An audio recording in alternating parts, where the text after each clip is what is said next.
এটা তো আপুর বাসা। এক্স্যাক্টলি, আপনার আপুর বাসার সিসি ক্যামেরার ফুটেজ দেখবো এখন আমরা।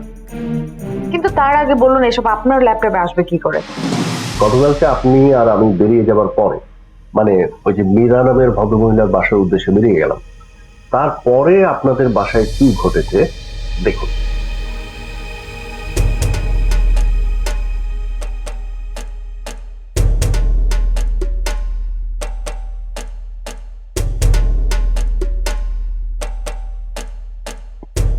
ডিজে,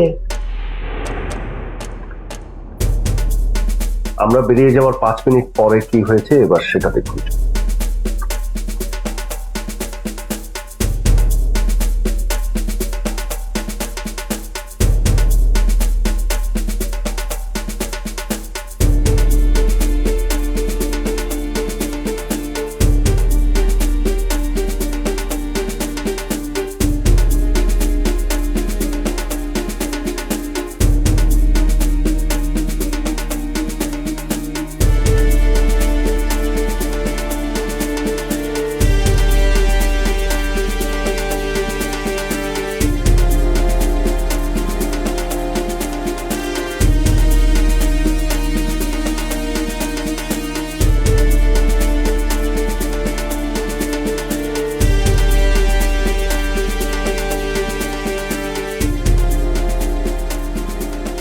তার মানে ডিজে।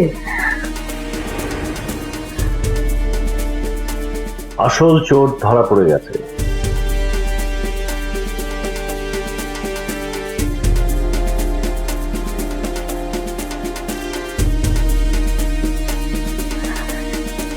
কিন্তু কেন?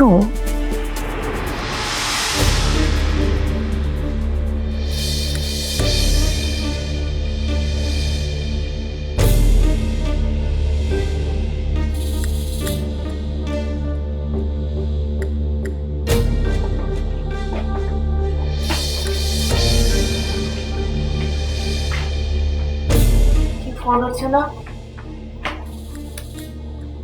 এতক্ষণ তো কলটা যাচ্ছিল, কিন্তু কেটে দিচ্ছিল। এখন তো কলও যাচ্ছে না, তার মানে ফোনটা বন্ধ করে দিচ্ছিলাম। তো তুমি চিন্তা করো না, আমি ওকে ঠিক খুঁজে বের করবো।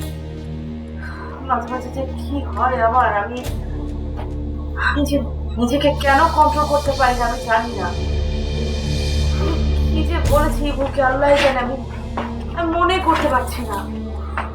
চিন্তা করো না, চিন্তা করো না, সব ঠিক হয়ে যাবে। কিছুই ঠিক হবে না দুদুল, আমি জানি। আমি আমি আমার বোনটাকেও বোধহয় হারালাম। এভাবে হয়তো আমি একদিন তোমাকেও হারিয়ে ফেলবো। আমি হারাচ্ছি না কোথাও, এই যে আমি তোমার পাশে আছি, পাশেই থাকবো। কারো দোষ না, সবই কপাল। তোমার কথা মতো ডিজেকে বাসা থেকে এভাবে বের করে দেওয়াটা একদম ঠিক হয়নি।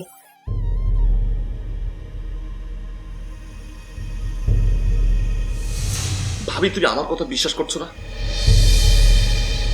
ভাবি, আমি তোমার বাচ্চার কসম খেয়ে বলছি, আমি ভালো হয়ে গেছি।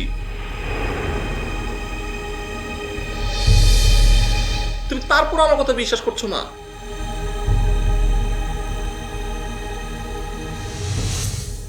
ও কিন্তু আমাকে বলেছিল, আমার বাচ্চার কসম খেয়ে বলেছিল ভালো হয়ে গেছে, বদলে গেছে।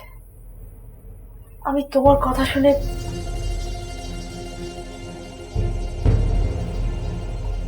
একদম ঠিক হয়নি। ডিজে নিশ্চয়ই মনে কষ্ট পেয়েছে। ডিজেরই বদদোয়া লেগেছে আমার।